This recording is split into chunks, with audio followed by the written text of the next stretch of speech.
अच्छा, नमस्कार सभी को। धन्यवाद, बहुत बहुत धन्यवाद। आज 6 नवंबर है और हम यहाँ हैं। हम प्रेरित करने, उत्साहित करने और सुनने की कोशिश करेंगे। दरअसल हम इस शानदार कंपनी और इसके अद्भुत लोगों के बारे में बात करेंगे।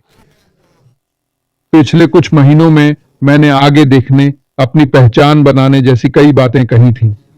नीना ने इसे लिख दिया और मैंने सोचा, वाह, ये वही है जो मैं कहना चाह रहा था। मैं अच्छा लेखक नहीं हूं, इसलिए मैंने उसकी बात लेकर एक वीडियो बनाया, क्योंकि मुझे लगता है कि यह कितना मजबूत है कि आप दर्पण में किसे देखते हैं। खैर, मैं अब इसे चलाने वाला हूं। यह ज्यादा लंबा नहीं है, पर मुझे उम्मीद है कि आपको पसंद आएगा। आइए हम न सिर्फ यह देखें कि हम कौन हैं, बल्कि यह भी कि हम क्या बन रहे हैं। उद्देश्य के साथ चलकर हम उस व्यक्ति को साकार करते हैं जो हम बनना चाहते हैं। जब हम आत्मविश्वास से बोलते हैं तो हम अपने पसंदीदा गुणों को प्रतिबिंबित करते हैं, और सत्यनिष्ठा और चरित्र में जड़ें जमाकर हम उन मूल्यों को पोषित करते हैं जो हम बनना चाहते हैं। हर छोटा कदम हर दिन हमें अपने लक्ष्य के करीब लाता है। इन सरल पर गहन कार्यों से हम अंदर से बदलते हैं, अपनी सच्ची क्षमता की ओर बढ़ते हैं। धन्यवाद, सभी को धन्यवाद, सिवाय क्रिस के जो फोन पर बात कर रहा था, पर कोई बात नहीं। खैर, हाँ, मैं था। कॉलिंस मुझे मैसेज कर रहा था, मजाक में कह रहा था कि तुम अफ्रीकियों की तरह देर से आए। हाँ, क्योंकि वे हमेशा देर करते हैं, मुझ पर भरोसा करो। और मैं नाराज हो गया था। मैंने सोचा, अरे, मैं नाराज नहीं हो सकता, मुझे भी तो देर हो गई है। पर बता दूं, जब देर होती है तो बहाना नहीं, उठने से लेकर आने तक काम करता हूं, और कभी कभी समय काफी नहीं पड़ता। मैं शुरू करने से पहले वो वीडियो डालना चाहता था। ठीक है, शुक्रिया। कुछ अपडेट नहीं, बल्कि याद दिलाने वाली बातें। ऐश ने कहा कि कुछ हफ्तों में हम ओईएस के बैक ऑफिस में जरूरी काम कर पाएंगे। ओईएस एक होल्डिंग स्टेशन या जानकारी रखने की जगह है। जैसा कि आप देख सकते हैं, यहाँ ज्यादातर चीजें हटा दी गई हैं, जो अच्छा है क्योंकि हम यहाँ नहीं रुक रहे, हम वहां जा रहे हैं। ठीक है, और वो वहां हमारी जिंदगी बदल देगा। मैं खुद पर इतना जोर इसलिए देता हूँ क्योंकि इसने मेरी जिंदगी बदल दी। मुझमें जब मैं छोटा था तब बहुत आत्मविश्वास नहीं था। अगर -0 हो सकता तो वो मैं था। पता नहीं क्या कहूं। हाँ, ये हंसी की बात है। अच्छे वक्त थे, पर मुझे खुद पर बिल्कुल भरोसा नहीं था। हम स्कूल गया। मुझे एक भी टीचर याद नहीं जो मेरा पढ़ाता था। मुझे वहां अच्छा नहीं लगता था। मेरे लिए स्कूल बस मुझे उससे नफरत थी। 1 साल ट्रैक के लिए गया था, वो मजेदार था, पर स्कूल में बस वही मजेदार था। बाकी स्कूल मुझे पसंद नहीं था। मैं वाकई, पता नहीं, बस अजीब सा लगता था, जैसे चौकोर खूंटी गोल छेद में। हाँ, बस सही नहीं बैठता था। पर हकीकत यह है कि चाहे जो सोचो या ना सोचो, जिंदगी और वक्त तो चलता ही रहेगा। और मेरे साथ भी यही हुआ। मैं निकल गया। मैं हमेशा काम करता रहा। मैं 16 साल से काम कर रहा था। मैं एक मशीन शॉप में था। दरअसल मैं आधा दिन स्कूल और आधा दिन काम करता था। उनके पास सहकारी औद्योगिक शिक्षा नाम का एक खास प्रोग्राम था, और मैं बहुत खुशकिस्मत था। उन्होंने मुझे इसमें शामिल किया क्योंकि 16 की उम्र में मेरे पास नौकरी थी। मैंने पूछा, कोई रास्ता है क्या? और एक खास प्रोग्राम था। शायद अब वो प्रोग्राम नहीं है, पर मैं सुबह काम करता था। मैं दोपहर तक स्कूल नहीं जाता था। दोपहर को मैं सिर्फ 3 घंटे के लिए स्कूल जाता था। बस जरूरी चीजें ही सीखनी थी। पर मैंने मशीनिस्ट बनना सीख लिया। मैंने खराद चलाई, मैंने ब्रिजपोर्ट चलाया, और मुझे इसमें महारत हासिल हो गई। मैं एक युवा था और इसने मुझे शिक्षा से ज्यादा सिखाया। खैर, सब कुछ होने के बाद 18 की उम्र आई और मैं वयस्क हो गया। अब स्कूल खत्म। मैंने सोचा, अच्छा है, भगवान का शुक्र है, मैंने सीखा। अब स्कूल से बाहर और मुझे बस काम करना है। वो ज्यादा मजेदार नहीं था, तो मैंने वो छोड़ा और भाई डेविड के साथ काम मिला, जो अडनलाइट में चल बसे। ये अच्छी नौकरी थी, वाकई अच्छी तनख्वाह वाली। ऑटो इंडस्ट्री जितनी नहीं, पर काफी अच्छी, समझे, औसत से बेहतर, बहुत बेहतर। तो मैं वहां गया, रात की शिफ्ट शुरू की 19 जनवरी 1969 को। अजीब है कि मुझे याद है। खैर, मैंने उस शिफ्ट में लंबे समय तक काम किया और जैसा कि आप जानते हैं, आपने मेरी कहानी सुनी, फिर मुझे वही करना पड़ा जो मैंने अभी वीडियो में बताया। मुझे अपनी पुरानी छवि को छोड़ना पड़ा। मैंने उन लोगों को देखा जिनके पास वो था जो मैं चाहता था, उनकी सफलता का तरीका। तो मैंने सोचा मैं उन जूतों में कैसे फिट होऊंगा। और मुझे याद है, मैं इसे साफ साफ देख सकता हूं, बिल्कुल साफ। देखो, आपको यकीन करना होगा कि आप कर सकते हैं। और यह एक संघर्ष था। खुद से कहो, ठीक है, मैं कॉर्नर के पास से चलकर इस बड़ी कंपनी का लीडर बनूंगा। उन्होंने कहा, हां, तुम कर सकते हो, पर वेल्डिंग सीखनी होगी। तुम्हें सिस्टम जानना होगा। सिस्टम में 2 लाख गैलन तांबा घोल, सल्फेट, तापमान और कुछ एडिटिव्स थे। हम तांबे की पन्नी बनाते हैं। मैंने सीखा और कहा, मुझे वेल्डिंग सीखनी है, जो मैं कर सकता था, पर अच्छी नहीं। और उन्होंने कहा, हाँ, तो मैंने वेल्डिंग सीख ली। मैंने कहा, मैं ट्रेनिंग चाहता हूं। उन्होंने कहा, ठीक है, हम तुम्हें लीड के साथ रखेंगे। तो मैं उस आदमी के पीछे पीछे चलता रहा। मैंने पूरे प्लांट को देखा। ये बहुत ज्यादा था, पर मैं कहता रहा, मुझे करना है। क्यों? उस समय मेरी प्रेरणा थी, मुझे ज्यादा पैसे कमाने हैं। मेरे पिताजी ने पिछवाड़े में पिकनिक टेबल पर मुझे प्रकृति का पाठ दिया। कहा, सुनो मार्टी, हाँ, मुझे तुम्हें एक कहानी सुनानी है। मैं वहां गया और वह बैठा हुआ था। वह क्रिस जितना बड़ा था, पर सब उससे डरते थे। उसने पूछा, क्या तुमने कभी नेशनल ज्योग्राफिक देखा है? मैंने कहा, हाँ। वहां तुम रॉबिन्स को घोंसला बनाते देखते हो? हाँ। फिर उनके बच्चे होते हैं? हाँ, 4 की तरह। अब मैं कहानी में कुछ जोड़ रहा हूं। मैं इस कहानी में कुछ बेवकूफी की तरह जोड़ रहा हूं। वह बोला, वे अंडों पर 17 दिन तक बैठते हैं, वे सेते हैं। 1 महीने में उन्हें छोटे पंख मिल जाते हैं, उन्हें पंख मिल जाते हैं। वे अपने पंख फड़फड़ा सकते हैं। आखिरकार वे घोंसले के किनारे पर खड़े हो जाते हैं। अब मैं वाकई इसमें डूब गया था, सोच रहा था, यह कहां जा रहा है। वह बोला, अगर वे नहीं कूदते तो बड़े होकर धक्का खाकर उड़ जाते हैं। मैंने कहा, हाँ। उसने कहा, तुम्हें शुक्रवार तक का वक्त है। मैं सोच रहा था, इसका क्या मतलब है?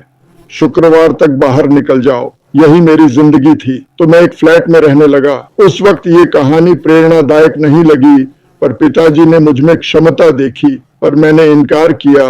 अपने आप को आईने में देखने से मना कर दिया। मुझे पता था मुझे क्या नहीं पसंद। शारीरिक बात नहीं कर रहा, मैं बात कर रहा हूं कि मैं कहां हो सकता था, क्या करना चाहिए था, क्योंकि मैं कॉलेज नहीं गया था। और अब सोचता हूं तो वो बात मददगार लगती है। मैं उन्हें मारना चाहता था, क्योंकि ये मजाक नहीं था। वैसे मैं अच्छा खासा कमा रहा था। इसी बात से वो परेशान था। मैं अच्छा पैसा कमा रहा था, पर रोज उड़ा देता था। जो कमाया सब खर्च किया। हफ्ते के अंत में बिल नहीं थे, पैसे भी नहीं बचे थे। सबके लिए खरीदता रहता था। लगा मैं कोई हॉवर्ड ह्यूजेस हूं। पर अब मुझे खुद को समझाना था। अब मैं अपने दम पर था। किराया खुद भर रहा था। नई गाड़ी ली, किस्तें भर रहा था। बचा पैसा देख रोना आता। सच में रोना आता। सोचा, ये तो गड़बड़ है। बेहतर जीने को व्यवसाय में बढ़ना था। ओवरटाइम नहीं करना चाहता था। हमेशा ओवरटाइम करता था, क्रिस जितना नहीं, पर काफी। मैंने बहुत काम किया। कहा, कुछ करना होगा, समय के बदले ज्यादा पैसा चाहिए। समय बढ़ाने से क्या फायदा? फिर मैंने लीडमैन देखा। समझ गया। 1 महीने बाद मुझे लीडमैन बना दिया गया। मुझे दूसरे जहाज पर भेज दिया। और पता है क्या, मुझे घंटे के 20 सेंट ज्यादा मिलने लगे और रविवार को $1 ज्यादा, यानी $8। खैर, जो भी, ये सिलसिला चलता रहा। फिर मैं एक लड़की से मिला, एक छोटी सी लड़की। ऐसा नहीं कि मैं पीडोफाइल हूं। मैं अपनी होने वाली पत्नी से मिला। वैसे वो 15 साल की थी। मजाक कर रहा हूं, मैंने उसे पालने से नहीं उठाया। दरअसल मेरे भाई ने हमें मिलवाया। खैर, आगे की कहानी सुनो। 1980 में हमने शादी कर ली। मैं 20 साल का था। शादी के बाद हमें बड़ी जगह चाहिए थी। हम उसी फ्लैट में रहने लगे जहां मैं रहता था। मुझे अपने दोस्त को निकालना पड़ा। मैंने कहा, तुम्हें जाना होगा। उसने पूछा, क्यों? मैंने कहा, क्योंकि मैं शादी कर रहा हूं। वो बोला, क्या तुम शादी कर रहे हो? हाँ। खैर, उसे निकाला और हम वहीं रहने लगे। याद है, किराया $250 महीना था, तो हमने ऐसा ही किया। 2 साल बाद हमारा पहला बच्चा हुआ। मैं 22 का था, डॉन 19 की थी। हाँ, और अब तुम्हारे पास एक बच्चा था। आपको और पैसों की जरूरत है। ये एक चीज काम नहीं कर रही थी। इस पूरे वक्त मैं सोच रहा था, अरे ये तो पहले चलता था। मैंने खुद को और आगे बढ़ाने की कोशिश की। मैं वहां मौजूद सुपरवाइजर के पास गया। मैंने कहा, क्योंकि वो भी मेरी तरह यूनियन में था, पर जब वो सुपरवाइजर बना तो कंपनी के ज्ञान से ही कर सकते थे। उस वक्त मैंने पूछा, क्या कॉलेज डिग्री जरूरी है? मुझे याद है, स्कूल मेरे लिए क्रिप्टोनाइट जैसा था। समझे, मैं कमजोर हो जाता हूं। इसके बारे में सोचते ही मुझे उल्टी आने लगती है। खैर, मैंने पूछा, क्या आपने ज्यादा पैसे कमाए? मुझे रकम नहीं, बस ये जानना था कि सुपरवाइजर के तौर पर। मान लो आपने 8 घंटे ओवरटाइम किया। हाँ, बिल्कुल। मैं भी सुपरवाइजर बनना चाहता हूं। और उसने मुझे ऐसे देखा, तुम जेफ्रो डोडीन हो यार। नहीं, उसने ऐसा नहीं कहा। पर मैंने पूछा, मुझे क्या करना होगा? अरे, अब तो कॉलेज की जरूरत है। मैं यह सब इसलिए बता रहा हूं क्योंकि मुझे लगता है सब में यह है। आप में से कई लोगों ने यह किया है। उन्होंने कहा, कॉलेज की डिग्री जरूरी है। मैंने कहा, पता है उन्हें क्या चाहिए? असल में ज्ञान चाहिए। मैं इस सिस्टम को सबसे अच्छे से सीखूंगा। यही मेरी प्रेरणा थी। तो मैं सारे पंपों को देखता रहता था। मैं पंप बदल सकता था। मुझे सावधान रहना पड़ता था। क्रिस की तरह यूनियन नाराज हो जाती, पर मैं समय बचाने की कोशिश भी करता था। मेरा मानना है, जो करो बेहतरीन करो। मैं अपने काम में बहुत अच्छा था। बिल्कुल, कोई लीडमैन मेरी जानकारी नहीं रखता था, पर मैं खुद को प्रेरित करता रहा। मैं अपने लक्ष्य पर ध्यान देता रहा। मैं आईने में सुपरवाइजर देखना चाहता था, लीडमैन नहीं। पर आईने में मुझे लीडमैन ही दिखा। मैं देखता रहा और कहा, अरे बाप रे, वहां एक सुपरवाइजर है। क्योंकि मैंने खुद को ऐसा मानने पर मजबूर किया। और यह हुआ, आप खुद को वो बनने के लिए धकेलते हैं जो आप बनना चाहते हैं। अब गाड़ी चलाना मुश्किल हो रहा था क्योंकि वे कह रहे थे, नहीं, आपको मैनुअल गियर सीखना होगा। खैर, मैंने यह कर दिया। उन्होंने मुझे इंटरव्यू के लिए बुलाया। अब मैं यूनियन से कंपनी में जा रहा था।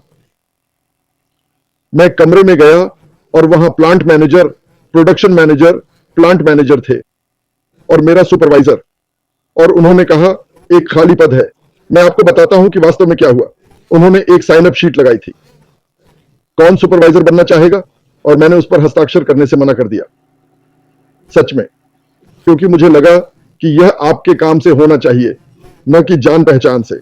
मुझे यह बात नापसंद थी। तो मैं अंदर गया और उन्होंने कहा, देखो, हमें सुपरवाइजर बनने की इच्छा वालों की सूची मिल रही है और आपने साइन नहीं किया। मैंने कहा, हां, मैं नहीं करूंगा, और अगर मुझे करना पड़े तो मैं नहीं चाहता। क्या आप सुपरवाइजर बनना चाहेंगे? और मैंने कहा, सिर्फ अगर आपको लगता है कि मैं योग्य हूं। हां, बिल्कुल, आप जानते हैं, आप सबसे ज्यादा जानते हैं। ठीक है, तो अब हम क्या करें? आप इस पर हस्ताक्षर नहीं करेंगे। नहीं, यह आपके चरित्र और कार्यों से आना चाहिए, ठीक है? क्या आप डी शिफ्ट के पर्यवेक्षक बनना चाहेंगे? मैं गया। हां, केनी जॉय रिटायर हो रहे हैं, जल्द शुरू करना होगा। मैंने पूछा, जल्द से क्या मतलब? अगले हफ्ते नहीं हो सकता। मैं दादी से मिलने छुट्टी पर जा रहा हूं। तब मैं दादी से उनके 103 साल के खान पान के बारे में बात करूंगा। बेवकूफ, मैंने कहा, मैं 1 अगस्त को वापस आ सकता हूं। उन्होंने मुझे नौकरी दी, बड़ी तरक्की भी। यह शादीशुदा होने की भरपाई कर रहा था। मुझे एक बेटी हुई। मैं 1 अगस्त 1984 को वापस आया। मुझे वो याद है। आप याद रखते हैं जब आप अपना करियर बना रहे होते हैं। तो मैंने वो किया और फिर सुपरवाइजर बन गया। स्विंग शिफ्ट पर काम किया, कई जन्मदिन और त्योहार मिस किए। कुछ साल बाद मेरी एक और बेटी हुई, एशले। वही उन बच्चों की मां है जिन्हें हम अब पाल रहे हैं। इस दौरान हर चीज की कीमतें बढ़ती जा रही थीं। गाड़ी खराब हो जाती और मुझे पार्ट्स ढूंढने पड़ते। जो भी टूटता मुझे खुद ही ठीक करना पड़ता। मरम्मत करवाने का खर्च नहीं उठा सकता था। ब्रेक लगाए, वाटर पंप बदले, क्रिसमस मनाया। आप समझ रहे हैं ना? आप में से बहुत लोग ऐसा करते हैं। मुझे लगा कि और ज्यादा कमाई की जरूरत है। साल था 1985 और मुझे समझ नहीं आ रहा था क्या करूं। हर विभाग का एक मैनेजर था जो 5 सुपरवाइजरों का बॉस था। वे पूरी कंपनी चलाते थे। तो मैं उनके पास गया। अच्छे इंसान थे, थोड़े चिड़चिड़े से। मैं उनका अच्छा दोस्त बन गया क्योंकि मैं सुपरवाइजर था, वो मेरी शिफ्ट के मैनेजर थे। मैंने उनसे पूछा, क्या मैं एक सवाल पूछ सकता हूं? हाँ। आप मैनेजर कैसे बने? वो कहता है, देखो मैं 25 साल से यहां हूं, धीरे धीरे आगे बढ़ा हूं। तुम्हें यह जानना होगा, वो जानना होगा। और पर अब मूर्ति 4 साल का कॉलेज जरूरी है वहां। वे सिर्फ कॉलेज वालों को ही ले रहे हैं। और मुझे पता चला कि कॉलेज आपको सोचना सिखाता है। वहां जो कुछ भी सीखो भूल जाओ, बस सोचना सीखो।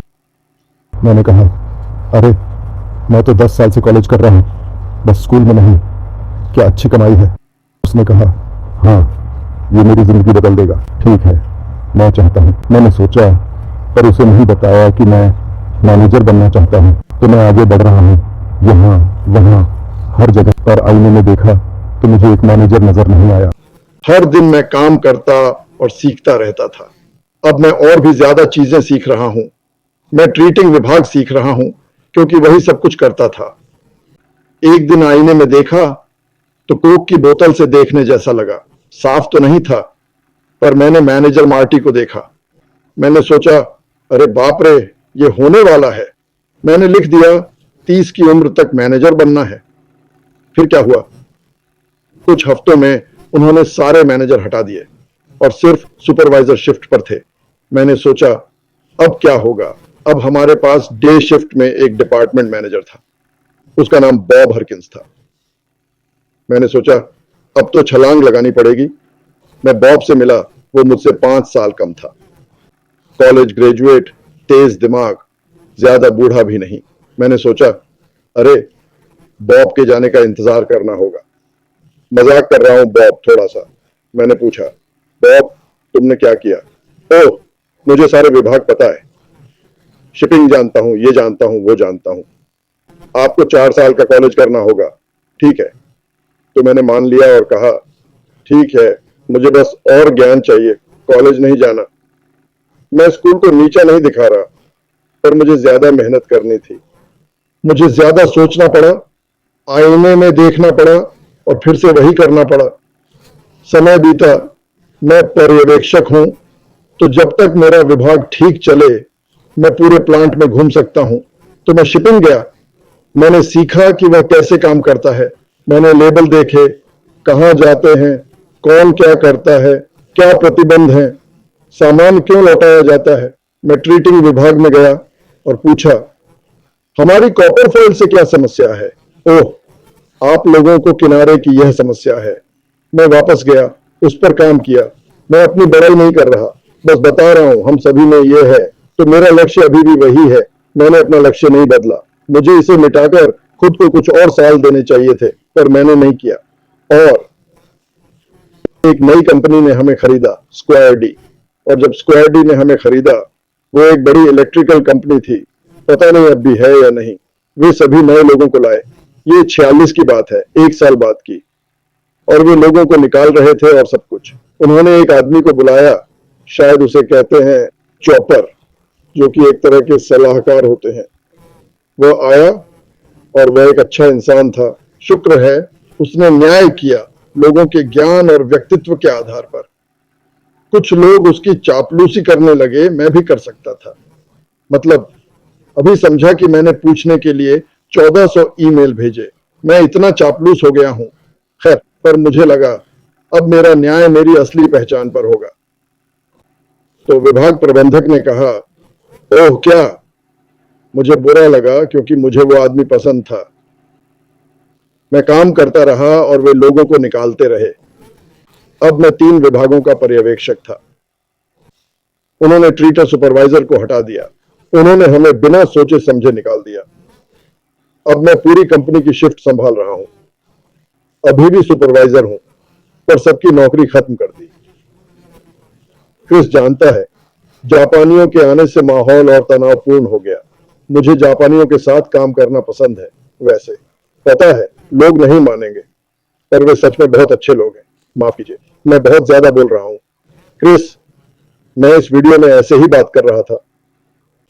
1990 में मैं 30 साल का था।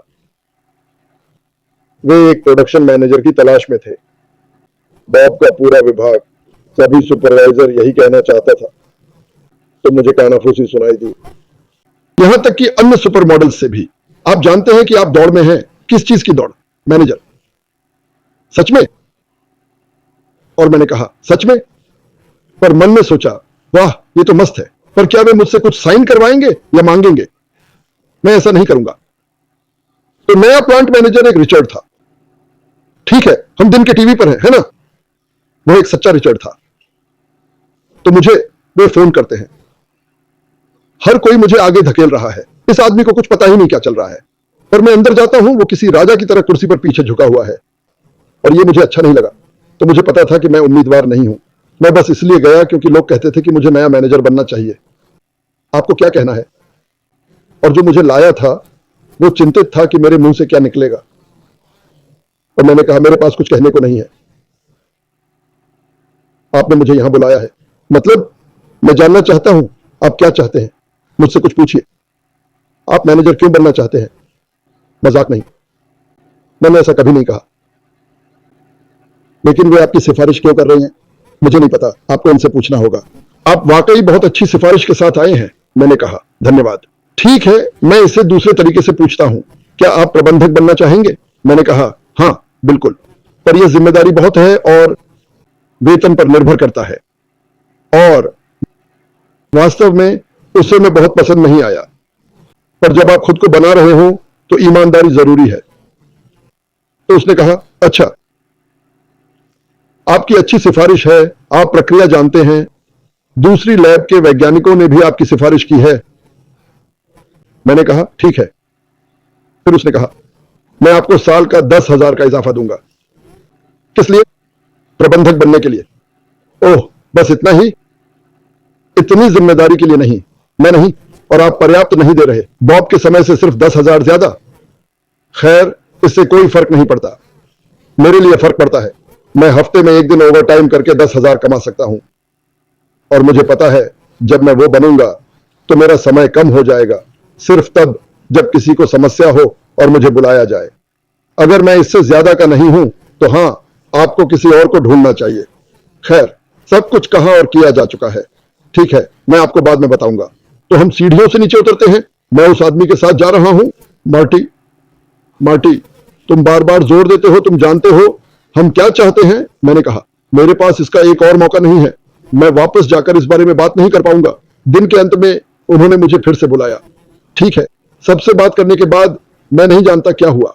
उन्होंने मुझे साल में 20,000 ज्यादा दिए। ये मेरी अब तक की सबसे बड़ी सैलरी बढ़ोतरी थी। उन्होंने मुझे नौकरी दी और मुझे अपने बारे में बात करना पसंद नहीं, पर यह एक उदाहरण है कि कैसे आत्मविश्वास काम करता है। मुझे नौकरी मिली और सबसे अच्छी बात, मैं घर गया। मैंने आईने में देखा और अनुमान लगाओ क्या हुआ। मैंने एक विभाग प्रबंधक को देखा। यह सच हो गया। और मैंने बहुत मेहनत की और फिर मैंने सीखा कि कैसे करना है। वास्तव में प्रक्रिया में शामिल हुए और हम क्या बना रहे थे, हमने 9 माइक्रोन की तांबे की पन्नी बनाना शुरू किया। ये वही पन्नी है जो आप प्रिंटर में देखते हैं। याद है, वे तेजी से आगे पीछे चलते थे और उनके सिर पर एक छोटा रिबन जुड़ा होता था, तांबे के वो छोटे तार। तो हो सकता है कि बहुत पहले मेरा उस पन्नी से कुछ लेना देना रहा हो और वो पेटेंट हो गया। मैं गुस्सा था क्योंकि उन्होंने मुझे पेटेंट पर नहीं रखा, हालांकि मेरा इसे बनाने में बड़ा योगदान था। मैंने रसायनों को ठीक किया और हमने ऐसी पन्नी बनाई जो मोड़ो, उठाओ, फिर मोड़ो, उठाओ, और वो टूटती नहीं थी। अगर आप ये साधारण तांबे से करें तो वो टूट जाएगा। खैर, समय बीता और दुनिया भर की प्रतिस्पर्धा ने हमें मार दिया। अब वे कंपनी छोटी कर रहे हैं। उस समय कंपनी के अध्यक्ष बेशक मेरे दोस्त थे, बस इसलिए कि मैं जानना चाहता था कि बड़ा आदमी कौन है, और हमने खूब मजे किए। मतलब वो करोड़पति था। बर्लिंगटन काउंटी में उनके 20 बैंक हैं। वो सच में एक शानदार इंसान था। और हां, प्लांट मैनेजर को यह बात पसंद नहीं आई। मैं उसका दोस्त था। खैर, एक दिन वो आया और पूछा, नहीं, उसने मीडिया पर कॉल किया, पूछा कि हमें टाइटेनियम ड्रम मिल रहे हैं। टाइटेनियम, एक शीट की कीमत 25 लाख रुपए। मैंने टाइटेनियम पर वेल्डिंग सीखी। खैर, ये बात छोड़ो।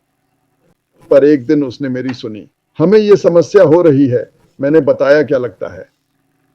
कमरे में सबने मुझे गुस्से से देखा।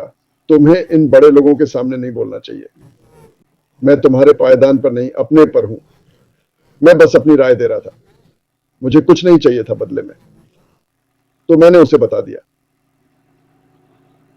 फिर किसी ने बीच में काटा। वो बोला, रुको रुको डी गार्मो, तुम क्या कह रहे हो? मैंने समझाया कि क्या फर्क पड़ेगा मेरे हिसाब से, और इसने कंपनी को लाखों डॉलर बचाए। इससे कोई फर्क नहीं पड़ता, पर वो मेरे लिए खुद को बनाने का सबक था। जैसा कि मैं आपको बताता रहता हूं, 2000 में एक बुरी घटना हुई। वो राष्ट्रपति और वो शख्स जो मुझे बहुत पसंद था, वे एक विमान दुर्घटना में मारे गए। वह एक पायलट था। वह, उसकी पत्नी और बच्चा मार्था वाइनयार्ड जा रहे थे, लगभग कैनेडी जैसे रूट पर, और वे कोहरे में फंस गए, तो उसे डैशबोर्ड पर निर्भर रहना पड़ा। कभी कभी आप वर्टिकल हो जाते हैं और नहीं जानते कि आप ऊपर हैं या नीचे। मैं इसके बारे में काफी जानता हूं। वे क्रैश हो गए और सभी मारे गए। अंतिम संस्कार में गया और सब कुछ। मैंने सोचा, अब कंपनी बर्बाद होगी, क्योंकि उसका भाई चार्ज में था, पर वो कभी इसमें शामिल नहीं था। तो वे भाषा बनने वाले थे, वे कंपनी को संभालने वाले थे। लेकिन यही सब मुझे पता था, और उन्होंने जो किया वो था दुनिया भर में टेक्नोलॉजी बेचने के लिए एक छोटी टीम बनाना। शुक्र है, क्योंकि जब उन्होंने 500 में से 5 को चुना, मैं उनमें से एक था। मैं वो बेवकूफ था जो आईने में दिखता था। इसलिए मैंने दुनिया घूमी, कई संस्कृतियां देखी और समझा कि किताब को उसके कवर से आंकना गलत है। इस तरह मैं वहां पहुंचा जहां आज हूं। और फिर आप जानते हैं, मैंने स्लीप एपनिया से खुदकुशी की कोशिश की और सब कुछ खो दिया। मैंने सोचा, वाह, मैंने इतनी मेहनत की, दुनिया भर के लोगों से मिला और सब कुछ खत्म हो गया। अब आज की बात करें। देखो मैं कहां हूं। मैं पहले से ज्यादा खुश हूं। बस आपको बताना चाहता हूं, अपने पर काम करो, अच्छी चीजें आ रही हैं। हमारे पास फायदा है, नतीजों के लिए ज्यादा मेहनत नहीं करनी होगी, पर अपने पर काम करना जरूरी है। मुझे भी खुद पर काम करना है। क्रिस, एक दूसरे को प्रेरित करें। फायदे सामने होंगे और हमें समझना होगा कि आने वाली समृद्धि और चीजों को कैसे संभालना है। हमें सुनना सीखना होगा। हमें यकीन करना होगा कि हम इसके लायक हैं। अगर आपके इरादे नेक हैं और हम श्री मैपोरा की तरह आगे बढ़ें, तो हम इस धरती का रंग बदल देंगे। मैं जानता हूं कि मैंने लंबी कहानी और लंबी कर दी, पर मैं अपनी बात पूरी तरह से समझाना चाहता था। ये मेरा जीवन था, यह मेरे साथ घटी सच्ची घटना है। मैं आईने में देखकर अपनी पसंद का व्यक्ति बनने की बात नहीं कर सकता अगर मैंने खुद ऐसा न किया हो, वरना मुझे यह बताने का हक नहीं होता।